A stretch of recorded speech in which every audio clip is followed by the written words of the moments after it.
Clearing your credential, what's that?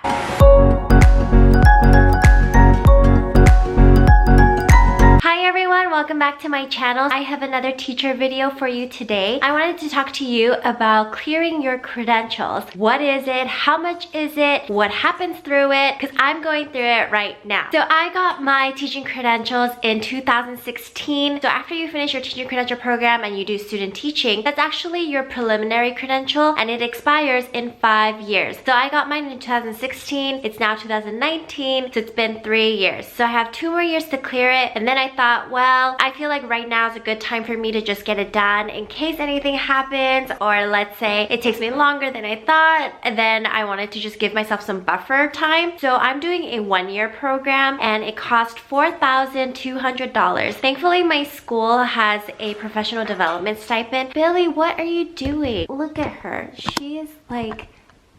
she's little Miss Lion Queen over here. So my school actually pays for $4,000 of it, and so I have to just pay $200 out of pocket because it's considered as professional development. I don't know if all schools do that for you, but I'm very, very thankful. So I got my teaching credentials, then I got my master's in 2017, and I thought, I'm done, but really not, because in California, when you get your credentials, they just really want to make sure you know what you're doing, and they want you to prove all the time, and they also want some of your money, let's be honest. So you have to fulfill additional academic requirements in order to clear your credentials. Once you have your clear credentials, then that also expires in 5 years, but you don't have to do another program. You just kind of submit a renewal at that point and probably pay a fee and just check in with them saying like, yeah, I'm still doing it, and yes, I'm still teaching, and yes, we're still good. So a preliminary teaching credential cannot be renewed. You have to clear your credential within 5 years. Clearing your credential is basically another program.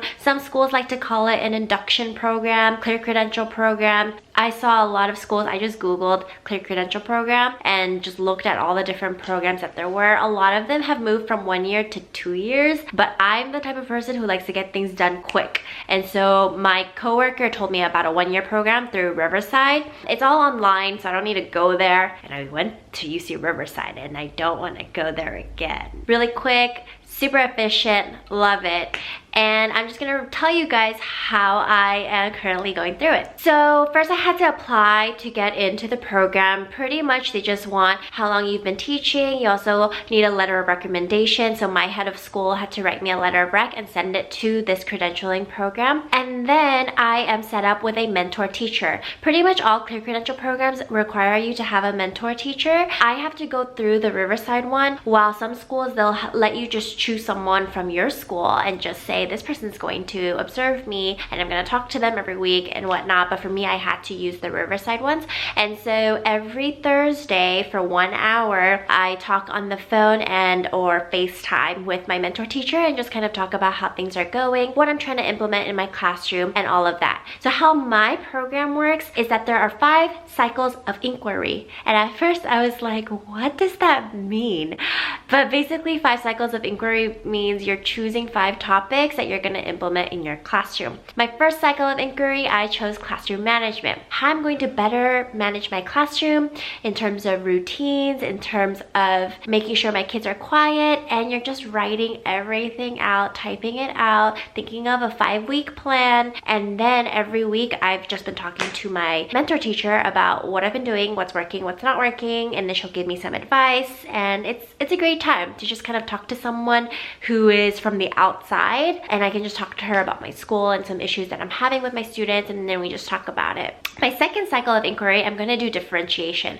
Differentiation basically means providing the proper academic lesson plan for all the different levels that I have in my classroom. For those who need remediation, those who are lower and they need to be at grade level, versus those who need enriching who are above grade level, how are we going to kind of find that place to differentiate my curriculum so that I'm feeding my children what they need? So I'll be talking to my mentor teacher a lot about that. Bembemi, you're in the shot.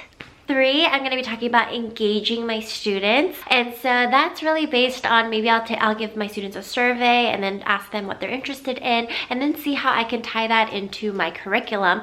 I already know they love Fortnite, but not all of them. And so I want to make sure I try to ask people what they like and then think of a lesson for it. And then for 5 weeks, I'll just kind of think how we can continue to encourage student engagement through their interests. And cycle 4, I'll be working on me as a professional, as a teacher. What do I want to do to better myself in this professional field? And then cycle 5 is actually more of just a summary of all 4, and I have to give a presentation with a PowerPoint in front of like group webcamming and just talk to other teachers that have gone through this program, and that's kind of like our last final before I clear my credentials. So I really like this program because it's very efficient and they encourage you to continue to do what you've been doing in your classroom, and they don't want to add extra work for you. I think the only extra work I have is that I need to rush home after school to FaceTime or talk on the phone with my mentor teacher. Bimbimi, stop crying, you're fine. So far my mentor teacher and I have talked a lot about classroom management, and the most important thing is routines. Routines. Every Monday is a great time to remind your students of the expectations and of the routines. And of course, some students will say, well, you've already told us this, we already know. And then all you have to say is, well, we're going to continue to say these routines